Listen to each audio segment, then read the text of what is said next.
সমস্যা, সমস্যা আর সমস্যা। একের পর এক সমস্যা। না, না, তোমাদের নিয়ে কোনো সমস্যা নেই। টিভির ডিশ নিয়ে সমস্যা। এই যে টিভির ডিশটা, এর মধ্যে গত ১ সপ্তাহ ধরে একটা টিকটিকি রয়েছে বাসা বেঁধে। আমরা তো মনে করছি যে টিভিটা মনে হয় খারাপই হয়ে গেছে যার জন্য সিগন্যাল আসছে না।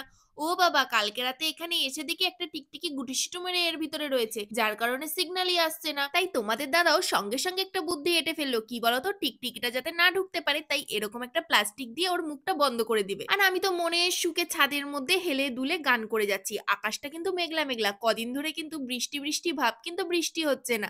যাই হোক, ও এখনো কিন্তু মন দিয়ে কাজ করেই যাচ্ছে। কিন্তু আমি আমার কাজ করেই যাচ্ছি। কি বলতো? শুধু ঘুরে বেড়াচ্ছি। আর একটু পর তোমাদের দাদাকে বিরক্ত করছি। বেশ এটাই কিন্তু এখন আমার আপাতত কাজ। যাই হোক, আমি অনেকক্ষণ ধরে দাঁড়িয়েছিলাম তাই একটু ছাদের উপরে বসেই পড়লাম। বসে, বসে গান করছিলাম। গান করতে আমার খুব ভালো লাগে। আর তোমাদের দাদা এদিকে ওই প্লাস্টিকটা লাগানোর জন্য অনেক রকম চেষ্টা করছে। আর এদিকে দেখো কারেন্টের তারের উপর একটা বনটিয়া এসে বসে রয়েছে। পাখিটা কি সুন্দর না? আর সবুজ রঙের পাখি দেখলেই আমি সেটাকে টিয়া বলে জ্বালিয়ে দিই। আর এদিকে দেখো শালিক পাখিটা আমাকে আসতে দেখে উড়ে গেল বেচারা। আর যাই হোক, আমি এখন দেখি বাবা ২:২৫ বেজে গেছে এখনো কিন্তু আমার বরের কাজ শেষ হয়নি। আর এদিকে আমার পেটের মধ্যে ইঁদুর ছুঁচো সবকিছুই খাওয়ার জন্য ছোটাছুটি করছে। যাই হোক, আমি এখন নিচে নেমে গেছি। নিচ থেকে দেখছি ওর কাজটা হলো নাকি। তখনও ওর কাজ শেষ হয়নি তাই আবার আমাকে উপরে যেতে হলো। উপরে গিয়ে দেখছি এখনো সেলো টেপ লাগাচ্ছে। এই সেলো টেপটা লাগিয়ে দিলেই নাকি এই প্লাস্টিকটা পুরো ঠিকঠাক ভাবে লেগে যাবে। আর তার জন্য তোমাদের দাদা সেলো টেপ লাগাতে বসে পড়লো। সেখান থেকে এক টুকরো সেলো টেপ দেখো কখন আমার হাতে লাগিয়ে দিয়েছে। তাই আমিও একটু বদমাশি করে ওর গায়ে সেলো টেপটা লাগিয়ে দিয়েছি। যাই হোক, ওর কাজ এখন কমপ্লিট হয়ে গেছে আর ডিশটাও একদম ঠিক হয়ে গেছে। তো আমাদের এই বিনে পয়সার মিস্ত্রি টুকটাক কাজ কিন্তু ভালোই পারে। কি বলো? তো যাই হোক,